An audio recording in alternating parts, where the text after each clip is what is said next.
Hey, and we are live from Skye. Say hi, guys. So we're starting our 64-hour water fast. So I don't know if you guys at home are brave enough to join in. At least try and do 24 hours.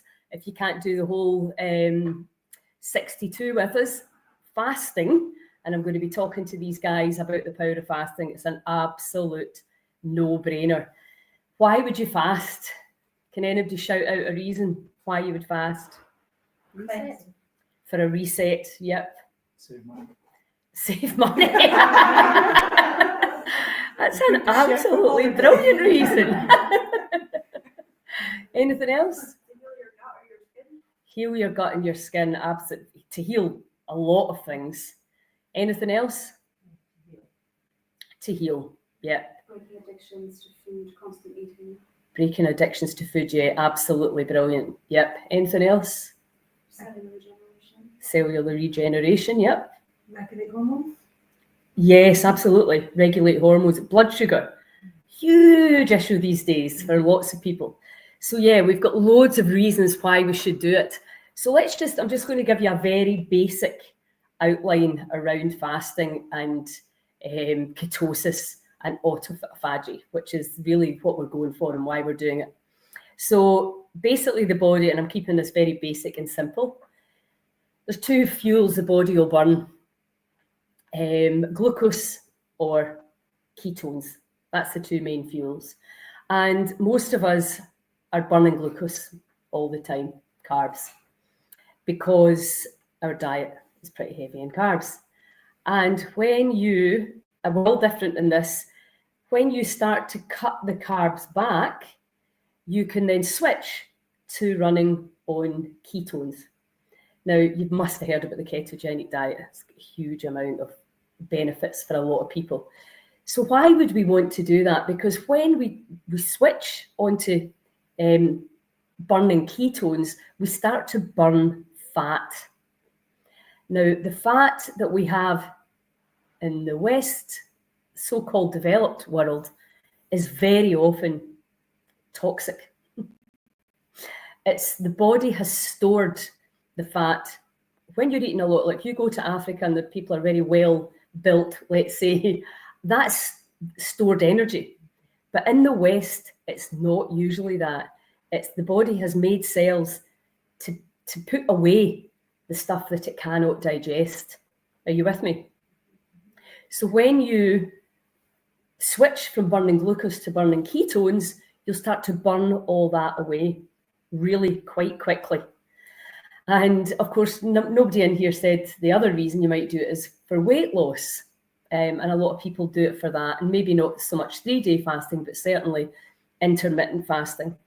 When we start to gain and store weight, if the body can't digest the food, if there's too much food being put in, if your macros are not in balance, your macronutrients, which are your proteins, your fats, and your carbohydrates. But carbohydrates get split into two as well. Man-made carbohydrates and Mother Nature's carbohydrates. Two very, very different beasts. Because what happens with the man-made carbohydrates is the minute we put them in our mouth, literally within seconds, they've turned to glucose. Whereas Mother Nature's, do you know the difference primarily between Mother Nature's carbs and man-made carbs? Fiber. Fiber is the thing, your prebiotics and then your probiotics. So the fiber is what carries a lot of the stuff through the digestive system, picks up stuff and moves it out the other side. And we used to talk about fiber a lot, and then it kind of went out of all brand, which obviously wasn't really fiber. But I remember when they said, that they did talk about fiber, but now we're understanding that meal that we've just eaten, made by John. Thank you so much, John. The Last Supper. Absolutely full of fiber, diversity, colour, deliciousness. That's exactly the kind of food that you would be eating to get the body working properly. But you can't just eat one meal like that, of course. It's about the repetition and the daily habits and what are you putting in that allows the body to take what it needs, extract the goodness out of the food, and excrete the rest. And when you eat food like that, the body can repair and do all the stuff that it needs to do. The microbiome will be quite happy. They'll not be screaming at you. Everything gets, your blood sugar balances. Everybody's happy. So, but when you are carbohydrate heavy in your diet, and this happens, especially if you do a lot of faddy vegetarian and vegan diets, you can end up being carbohydrate heavy because you'll be eating a load of grains. And I don't know if you know what your blood group is, but if your blood group O, as a lot of in Scotland are, it just quite simply doesn't work for our digestive system, especially with the flours that they use nowadays. They're usually genetically modified and sprayed with at least 5 different weed killers. So it's very important to understand your macros in terms of weight loss. So it's very obvious if you're starting to store weight and get overweight, it's clear that there's something out of balance, yeah? But it doesn't, you don't need to be overweight to be out of balance. And this is the thing that we're seeing now. People that look perfectly healthy are having major digestive issues because the quality of the food and the drink is rubbish. And the body can't even recognize it. So because of, and also if you're eating on the run, which a lot of us are, there's so many hidden sugars and so many things, so many hidden carbs, so many fillers, stuff that was really never meant to go in the body. So unless you take control of your diet and start making things from scratch, you're at the behest of the food companies, which is really not a great idea. So when we get our macros in balance, and this is another really important thing, because it depends what age you are, especially for women, but also for men, your carbohydrate tolerance can change. And for women, when you get to menopause, it can dramatically change. And that happened to me. I suddenly had, my belly was further out than my boobs, and I've always had quite big boobs, so that was quite like, what is that? And I'd heard about the menopausal middle, but I thought it was a lot of shite until it happened to me. And then I was like, what is this? And I've got loads of tools. Juicing was my usual go-to. Do that for a week, it'll sort it out, but it didn't. And then I realised, I started studying more about it. It was because my carbohydrate tolerance had plummeted and I was still eating the same diet. And it just all went round here. Because that seems to happen. All the hormone changes, etc. But if you listen to Professor Tim Noakes, who was in a documentary that my friend made called Serial Killers. I don't know if any of you've seen it. It's hilarious. It's Donald's in the front in a coffin covered in cornflakes. So it's just the breakfast cereals that are just, you know, they told us fat was the enemy. And in actual fact, it was this man-made carbs that was the enemy. Anyway, he was telling me that that really they discovered that your blood sugar, unstable blood sugar, is an indicator that disease will come in the future. And that's something we can all test ourselves very, very easily. So if your blood sugar is going up and down because you're crashing and burning and crashing and burning, and also if you don't understand what your carb bite point is, then you can be gaining weight and have no idea why. You can't digest and process the carbs. Simple as that. And sometimes even the good carbs. So, for example, if you were functioning really well, performing well, on maybe 50% protein, no, say 40% protein, 10% fat, and 50% carbs up until you're a certain age. And then it changes.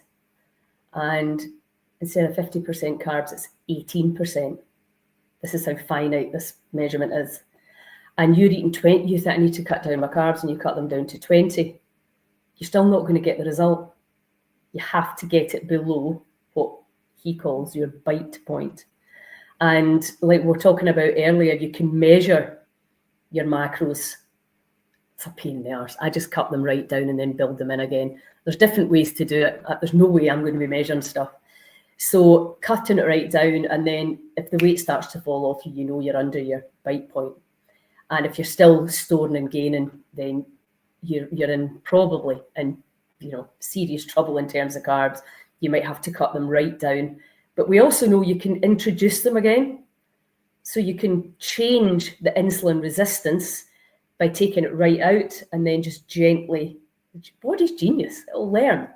So you can change it and build it back up. But if you don't understand that, you'll type 2 diabetes almost certainly to some degree, and you'll start storing, because the body, what's the body going to do with it if it can't get it out?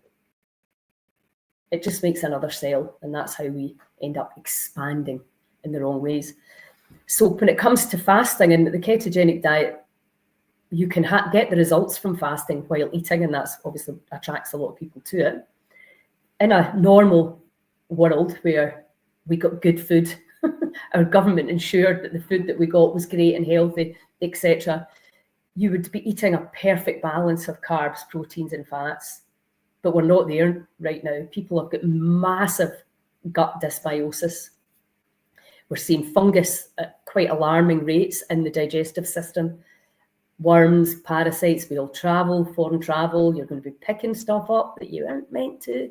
Having sex with people from a different place as well can bring a lot of trouble into the body. And basically what can happen is we end up with dysbiosis in our digestive system. And we can also get permeation, leaky gut, which is also very common. And of course, when you get leaky gut, these sort of tiny, tiny particles leak and get into the bloodstream and cause all sorts of allergies and skin issues, etc. The body is always trying to get stuff out. And if it can't get it out the normal routes of elimination, it will try and get it out in different ways. So fasting, whether it's intermittent or whether you're going to do something like this, it's really helpful to understand when you're in ketosis, because it feels different. And they said, there's people doing the ketosis thing and staying in ketosis, like for the rest of their lives. But again, remember, the advice changes every 5 minutes when somebody wants to sell another book. But it looks like, and what would make more sense if you think about it, is that you can switch from glucose to ketones, so that in the summer you would eat lots of berries and stuff that was around. You might gain a little bit of weight, but in the winter, when there's food was a little bit shorter, you'd probably go back into ketosis and you'd be eating things like, I'm talking about Scotland, pickled herring and things that were preserved over the winter. So you would naturally cycle from state to state. Now, the phenomenal thing about going into ketosis is that you're not hungry if you do the ketogenic diet. It will completely switch off your desire for eating.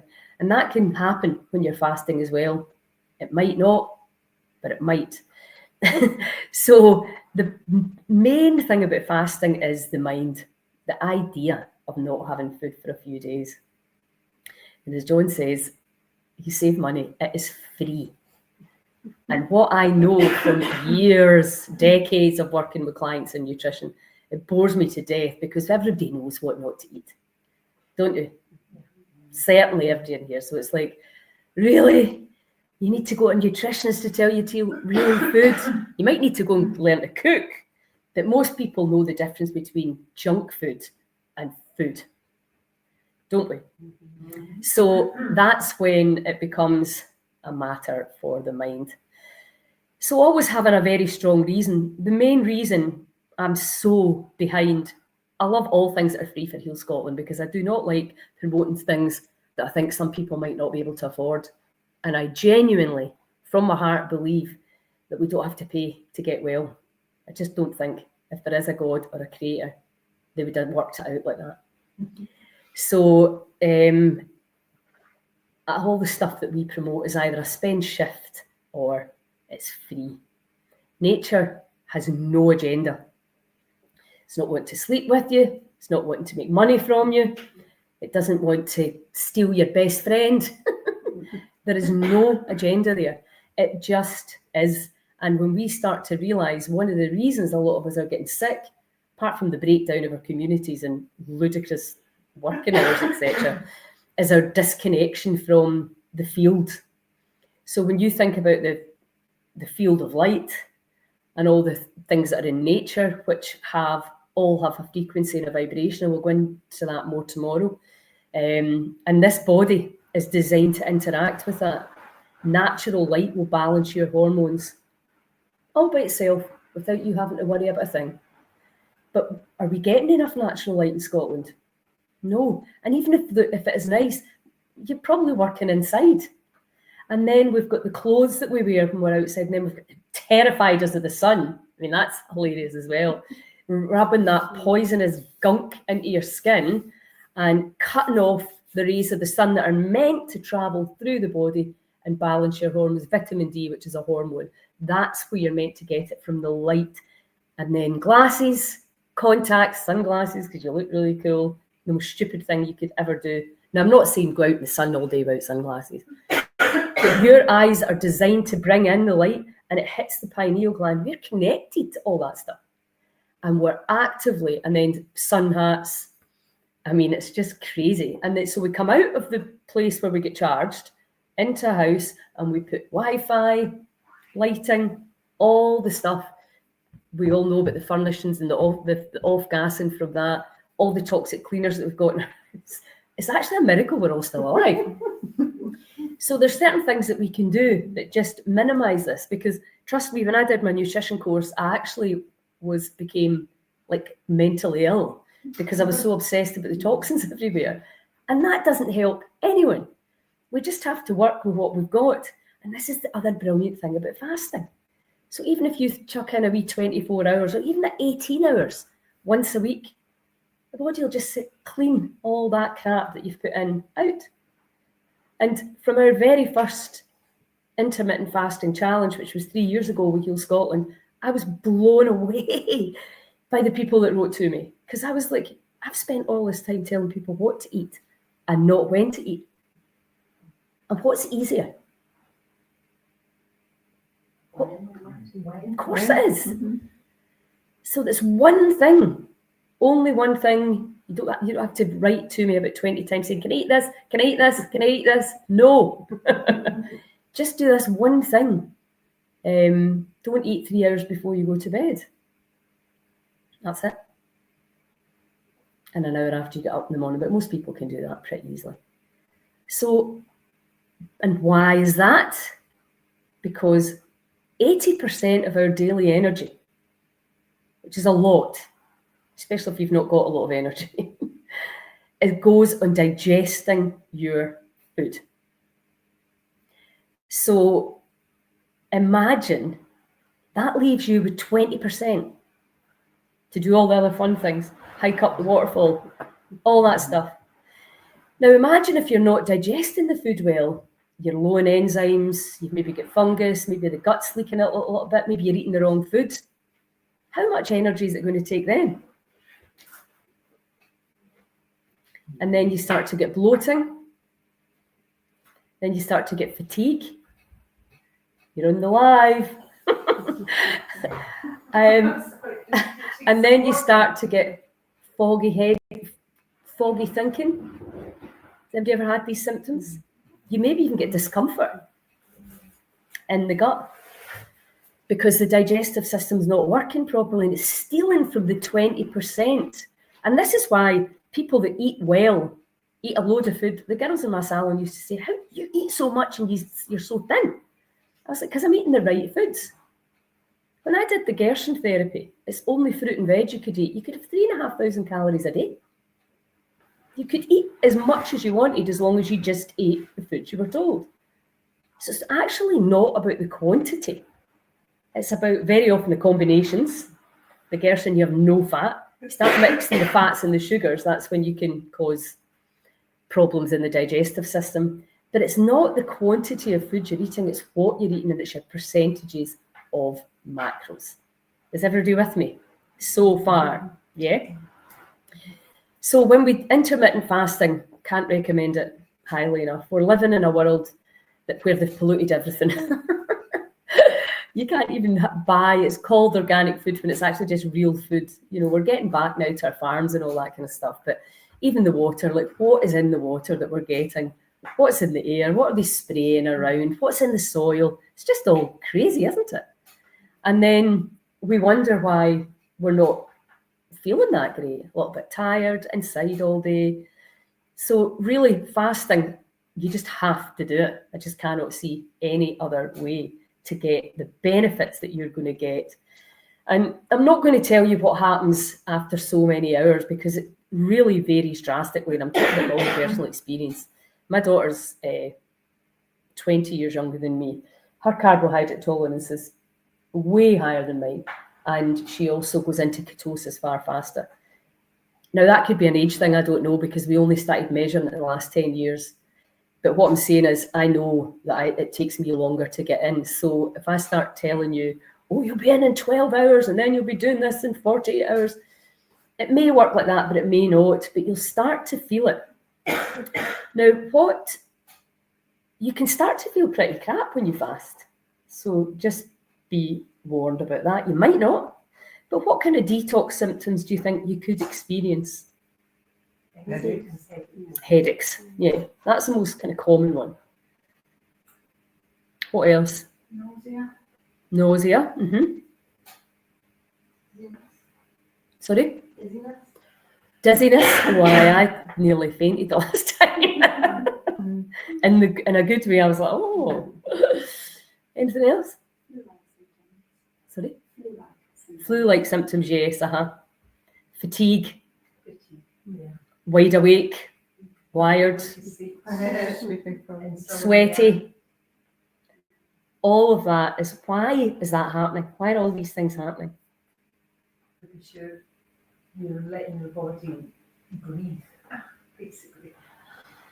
So the body starts, it's like, yes, I've got all this, the 80% of energy today to start clearing up the mess they've made. So they get in, the body starts, autophagy is basically eat thyself. So it starts to eat all the garbage.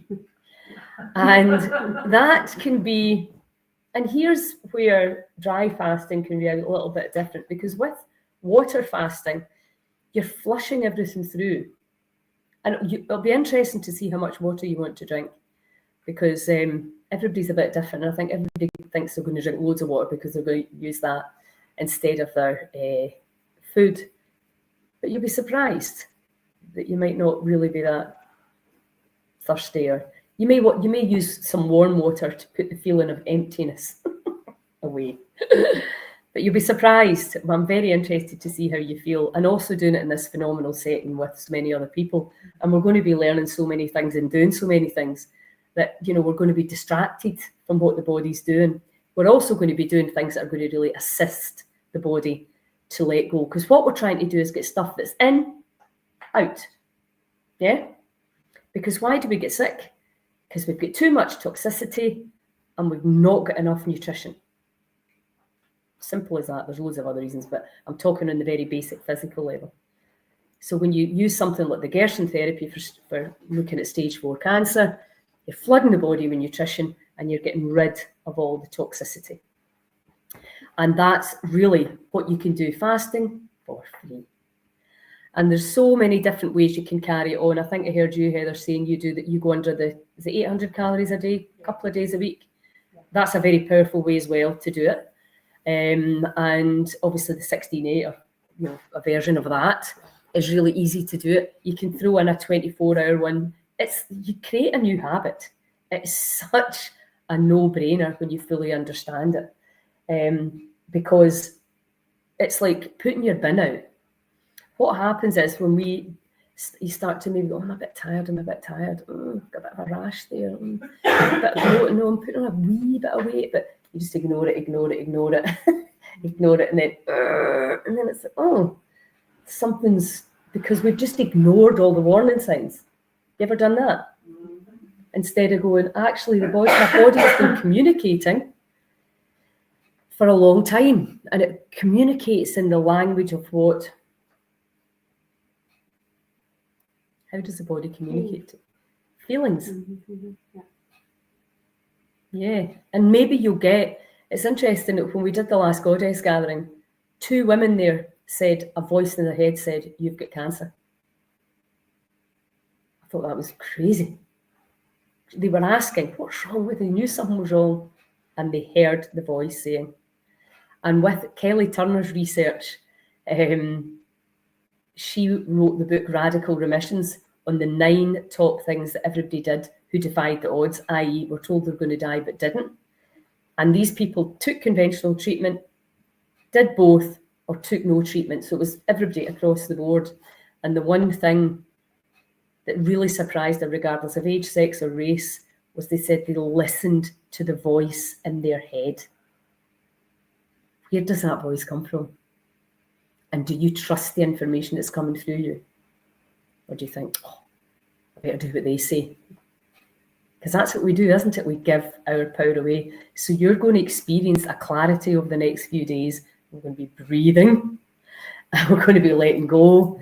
We're going to be doing a lot of stuff that's really going to assist the body in moving stuff through. When we look at what we call our routes of elimination, how healthy is our liver, our kidneys, and our gallbladder?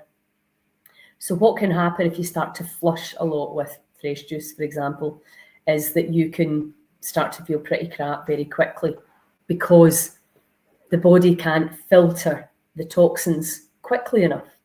So what happens is it's a bit like having hair in the hole in your shower. What happens then when it's full of hair? Aye. Water starts to back up, doesn't it? That's exactly what happens inside us. It backs up, and then you've got a headache.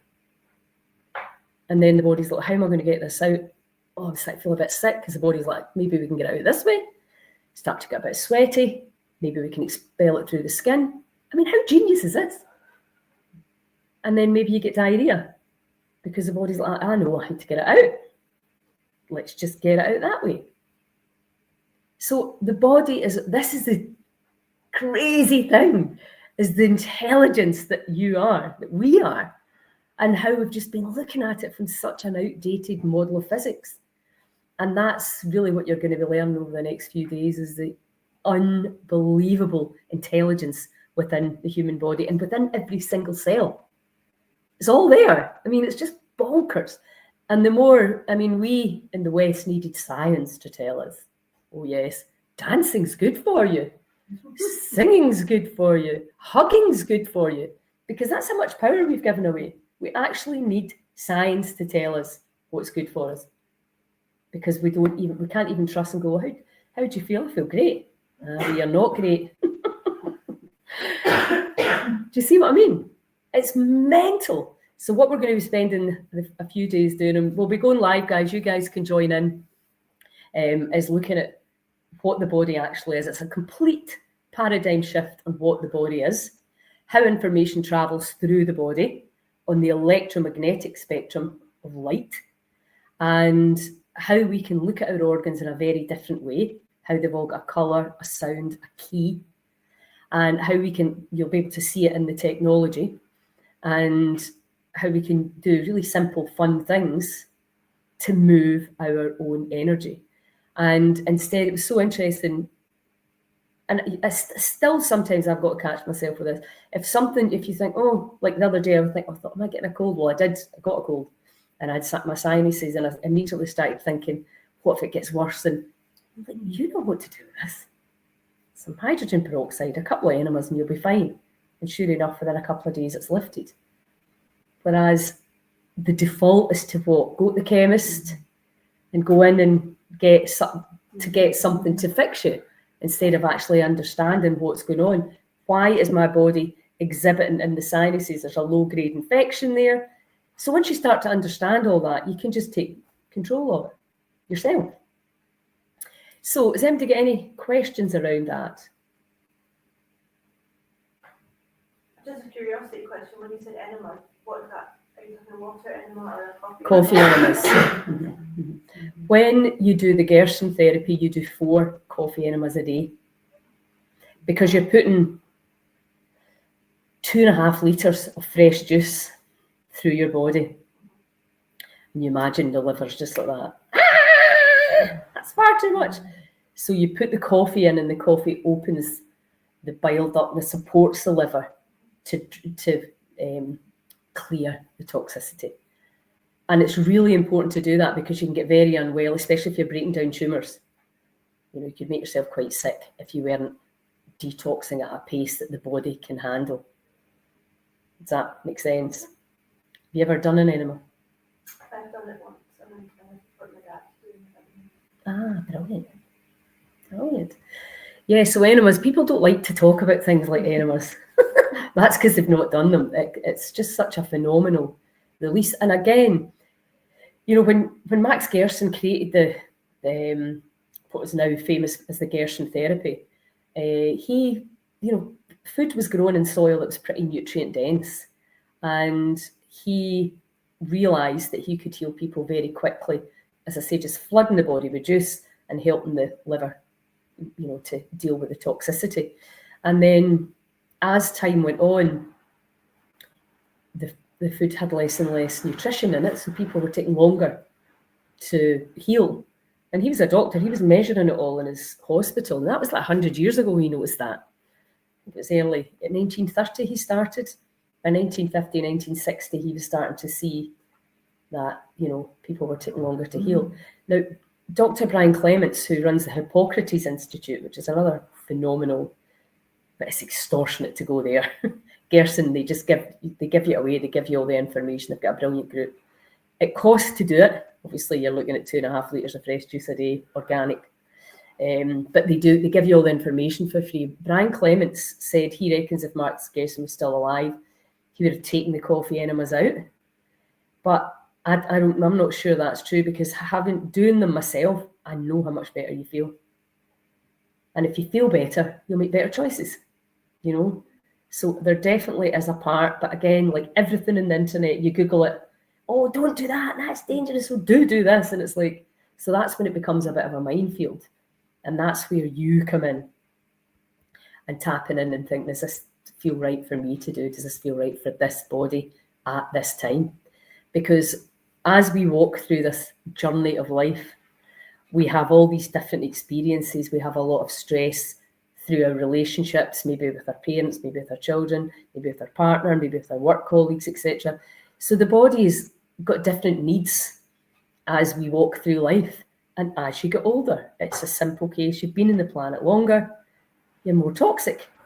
And so there's more work required. Trust me, what I could get away with even when I was 40, what I could get away with compared to what I can get away with now.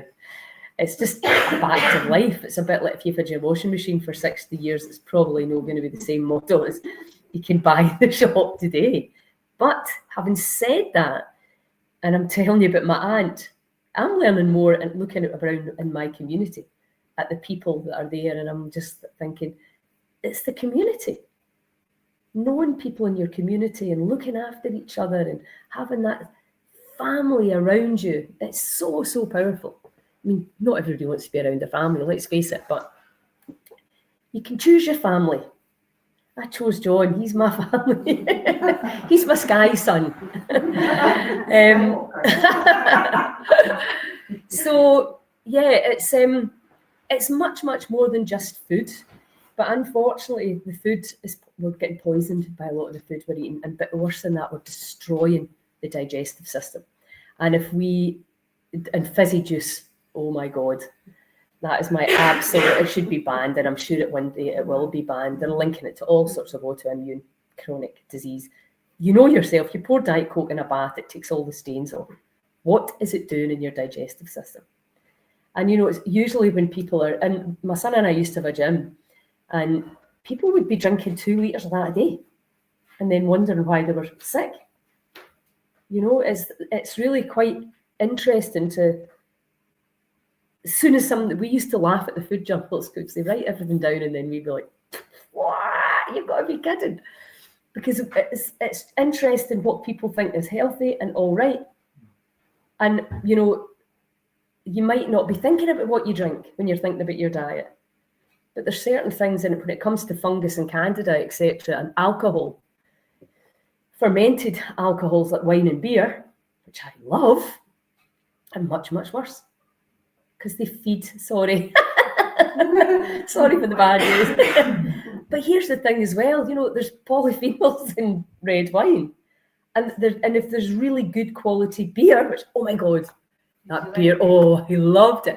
I just drank it at New Year, at Christmas. Did you? Ah, He's got another batch on some oh, stage. great. If you get good quality things like that, and you're not drinking it every day, obviously, and whiskey as well was a medicine. You know, it can kill a lot of the parasites. Tequila, killing parasites. So these, you know, there are medicinal benefits for a lot of these things. It's just that we've kind of ripped the arse out of it, really, because it's fun, right? Come on, let's face it. And it's the thing is, if you, it's all about balance. But the problem now is with so many people having massive dysbiosis in the gut that things have to change quite drastically until the gut gets healed. And then I'm a big believer in the 80-20 rule. I think the body's pretty brilliant. It can deal with a lot of stuff. But you put a crap diet and then you put a lot of stress in, because obviously where do we carry our stress? So you can be eating a lot of really good food, but if you're moaning, blaming, shaming and complaining all day long, as Caroline May says, there's nothing worse than a vengeful vegetarian. If you're vengeful, what are you doing to the food that you're putting in the body? And this is, I think, where, in terms of the Heal Scotland mission, is going to be our hardest challenge. It's getting people to stop being mean to each other. So let's see how that goes. Back to fasting. So we know now that we want to start burning ketones, because that'll be burning fat, which will be burning a lot of the toxicity, because that's where the body stores it. Not all, it's in your lymph and that as well. So I'm really simplifying this. But the body will start to do the process. We'll get into autophagy and the body will start self-healing. So things like inflammation, because what happens in the digestive system, you imagine your digestive system is like a beautiful pond in your garden. And it's in the spring, and there's nice clean water, there's fish swimming, and there's wee frogs jumping around, and the beautiful flowers, and the water's flowing through it from the streams. And then summer comes and everything starts to dry out, and there's not been any water for a while. What happens in that pond? Mm-hmm. What else? The whole environment changes, doesn't it? Things die and other things start to grow. Like in an aquarium. If you have an aquarium with an oxygen pump and weeds and whatever, algae in it, and it starts to get cloudy and the fish start swimming in their side, what do? Give it antibiotics. That's what we do. So that inflammation, that heat inside the body changes the environment, changes the bioterrain. And then things that are not supposed to thrive in there start to thrive. And a lot of that comes from the heavy metals that have been put into the body, either by default or by design. Certainly back in my day, a lot of heavy metals come in through the childhood vaccinations. They say they've taken all that out, but I don't believe all that they say now. The dentist, obviously, mercury in my mouth when I was 5. Cooking utensils, aluminium foil, fish, there's mercury in a lot of fish. Again, what can I say? Stuff gets in the body that was never meant to get in it because it's coming in through the food. And so when you have heavy metal issues, which I'll just tell you most of us have got, we've got technology we can check and see, and then the fungus comes to break the heavy metals down, and they can't. We have to use other means of getting the heavy metals. But so more fungus comes, and then more fungus comes, and then you've got a nice wee fungus bed. And then there's other things going, oh, I could live there. And before you know it, there's a whole other ecosystem started inside the body that's not meant to be there. Exactly like the fish tank, where the water got too warm, or the oxygen levels weren't right, or it was the wrong plants that were in it, or whatever. So that's exactly what happens inside our digestive system, which is long. And, you know, the intestines go around like this. You know, there's a lot of places for things to get stuck. So when we start and fasting is just such a brilliant way to do this, because it's like, well, what do I take? Do I take bentonite? Do I take dicynamide? Do I take charcoal? What do I do? Do I take chlorella? Do I take spirulina? There's so many things in the market, and if you don't have a lot of money, you get confused, you don't know what to take, and just fast. Stop eating for a day. Giving the body that energy back, well, first of all, making sure that you're going to bed, the digestion's already happened, most of it. And then if you give the body 24 hours back a week, or 18 hours, 20 hours, every week, over a year, do you think that's going to make a difference? Of course it is. But do we have the patience? Are we wanting it better now? So we need to address the heavy metal situation if that's an issue. And if you have mercury in your mouth, it's a good idea. Stuart Wright and Helen are coming this week on Thursday. Stuart's Scotland's holistic dentist. I did a podcast with him yesterday or the day before, and we're talking about, a lot of people come that've got mercury in their mouth hoping that that's the miracle cure, because we all want a miracle cure, don't we? If I take that vitamin, I'll feel better. If I get my mercury fillings out, I'm going to be better. If I eat more fat, I'm going to be better, because we're all looking for that one thing that's going to work, when in actual fact, it's the whole combinations of things that we're doing over a period of time that either take us where we want to go or take us where we don't want to go. And that's what can be challenging, because if you're looking for help, you're like, well, what do I take and how long do I take it for? But when you really understand, we're like the barrier reef, we're an ecosystem in a constant state of flux, constantly needing tended, constantly needing attention and listened to, then I'm afraid that destination of vibrant, vital health, it can arrive for sure, but can you maintain it? Or are you going to go back as soon as it's like dieting. It's not any different from diet if you've ever dieted. You lose the weight, and then what do you do?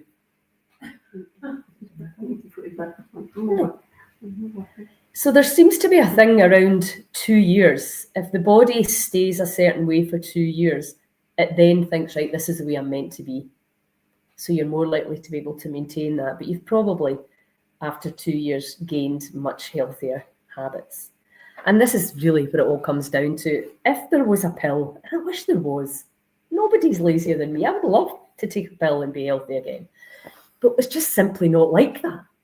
So what do we do about it? How do we, as a country, change our health trajectory from one of the worst? It's the sick neighbour in Europe. How do we change that back to a different trajectory, which we can? We could turn this around in no time if we all pull together. And we all decided, this is worth it, because we don't want our kids and our grandkids to be sick. We don't want to be sick, but we certainly don't want to hand a really poor genetic health picture down to the next generations, do we? So therefore, we have to make changes. And here's the thing. We're going to have a lot of fun. We've had so much fun since this started. And you're going to be fasting, but we will have fun because we need to enjoy it. Whatever we're doing, if we're not enjoying it, are you going to want to do it again? I mean, look, this pair came back to fast with me again. So it couldn't have been that bad. It is so much. I don't know if you heard this story, John, but my friend, when she came off the last fast, she went home and she fasted for 10 days. And she's right into it now. Because she's created a new habit. She knows she can do it.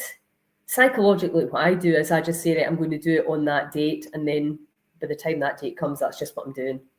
And I actually, when I decide I'm doing something, I will do it. And it doesn't really matter if I have to make food for anybody else, I can still do it. That may seem a challenge right now, but Heather, you manage it as well. It's amazing when you actually realise the power that you have to influence your own health. Really, truly believe it. Not just wish it was true. Oh yeah, I could heal myself. Really. Knowing that you're in charge of this entire system, what you put in your mouth, what you're thinking, what you're perceiving, what you're believing, when you truly get that, you'll just make good choices, because why would you not? I did a meditation course last week, a week today, with one of John's friends, Joe Royal, and effortless meditation. Now, look at the age of me. Look at all the stuff I do. Do I know about meditation? I used to meditate with Joe Dispenza all the time, every single day. So it's not like meditation's anything new, but I don't like it. So I was just like that. I'd rather breathe and then just lie for a bit afterwards. But anyway, the way Joe taught it to me, I was like, and the way she explained it, that's an absolute no-brainer. Because what's going to happen when hi Kathy, what's going to happen when I meditate is the body's going to go in and delete all the crap I don't need. All by itself, without me having to let go or do a single thing. And I was like, that's just the way she explained it to me. I've meditated every day for 7 days. So, because I'm like, I'm like, why would you not? I mean, it's just an absolute no-brainer. So if I'm going to fast, and I'm going to meditate, and then how much else do you actually have to do? Because what we're always looking at is what's the least amount of change we could make, but still get better. Don't you think? How can we make it as easy as possible? Now, fasting may not seem easy to you, but I guarantee by the time Thursday comes, you're just going to be like, oh my God, that was so much easier than I realised. And hope you guys listening at home, hi Emma, can join in. It's a shame you can't be here in Skye because it is so beautiful. But yeah, it's the mindset, and I'm going to be coming on teaching you things to do, ways to override the emotional need to eat, because it is just simply one of the most powerful things that you can bring into your toolbox. Now, what would you say? What kind of foods really are your trigger foods? What's the food that you're going to miss the most? Sweet, sugar. Very honest. Anything else? Morning coffee. Morning coffee. Yeah, I would probably be there. And do you know why I didn't say anything about taking coffee out this time? Because when I did the one in the autumn, I became obsessed. And I actually never drank coffee for about a month after it. Never even thought about it. So interesting how as soon as I said, because I didn't want to get a headache in the middle of the fast, but it's that whole thing, don't do it, and then suddenly all we can think about is doing it. So I was like, I'm not going to mention anything. So I'm pretty sure you're all intelligent enough to know. So coffee, sugar, what else? Nobody like wine? Meat? Yeah, Just food in general. Grub. Yeah, I love wine. I love drinking wine while cooking dinner. Yes. Yes. Wine. What about bread? No bread for anyone? Bread. These are the usual ones. Sugar, chocolate, and it's all various forms, bread, wine, and coffee. Yep. And coffee's an interesting one because it too has got lots of health benefits. It's just always some people will be having 6 cups a day, and you have to go, that's probably not great. But a cup of coffee a day, if it's good quality, again, because there's a whole mold issue that comes with coffee as well, and you're doing a lot of other things, walking and eating well, it's fine, absolutely fine. So, yes, next time, Emma. So, guys, we are going to, unless anybody's got any questions before I sign off, does anybody in here get any more questions? We're going to watch a couple of videos now, which I will send. I'll post in my page. You can watch them at home. I wasn't sure how to. No, I need my computer. It's too technical for me to try and bring it in here. So I'll send you the links, and if you want to watch, I know Cherry, are you watching there? I'll send them to you too, and Vida. Nobody get any questions on? Everybody's quite clear. Excited? How much healing's going to happen? Okay, guys, I'll let you know. I'll let you know when the next live is. It'll be tomorrow morning at 8 o'clock. We're going to do some yoga and mind stuff. So I'll see you then. Ciao.